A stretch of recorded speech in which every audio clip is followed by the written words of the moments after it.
Hello दोस्तों, आज हम जा रहे हैं एक सुहाग गीत सुनाने। अच्छा लगे तो लाइक करें, शेयर करें, सब्सक्राइब करें।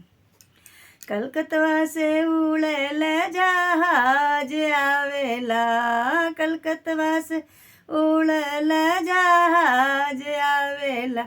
देखा देखाए दुल्हन देई का आवेला, देखा देखाए दुल्हन देई का आवेला।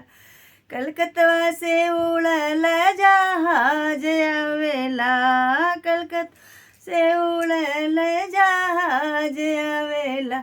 देखा देखाए दुल्हन देई का आवेला। टिकवा से टिकुली भरल आवेला, टिकवा से टिकुली भरल आवेला। पहिना पहिनाए दुल्हन देई सोहाग आवेला, पहिना पहिनाए दुल्हन देई सोहाग आवेला। कलकत्ता से उड़ेल जहाज आवेला, कलकत्ता से उड़ेल जहाज आवेला।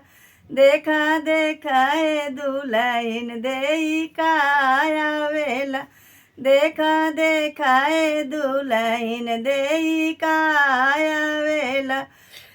सिकड़ी से हरवा भरल आवेला, सिकड़ी से हरवा भरल आवेला।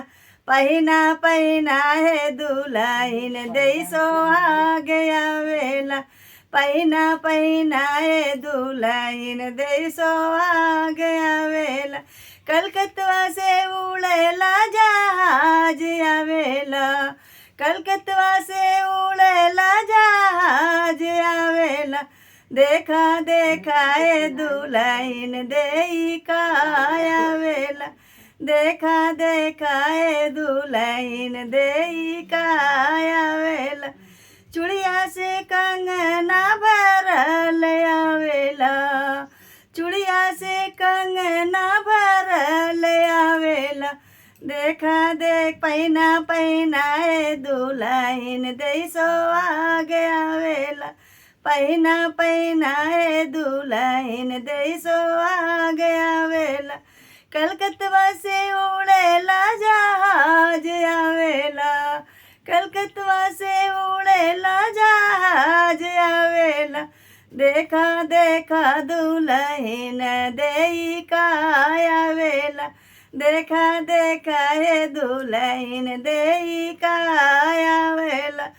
पायल से बिछिया भरल आवेला, पायल से बिछिया भरल आवेला। पहिना पहिनाए दुल्हन देई सोहाग आवेला, पहिना पहिनाए दुल्हन देई सोहाग आवेला। कलकत्ता से उड़ेल जहाज आवेला, कलकत्ता से उड़ेल जहाज आवेला। देखा देखाए दुल्हन देई का आवेला।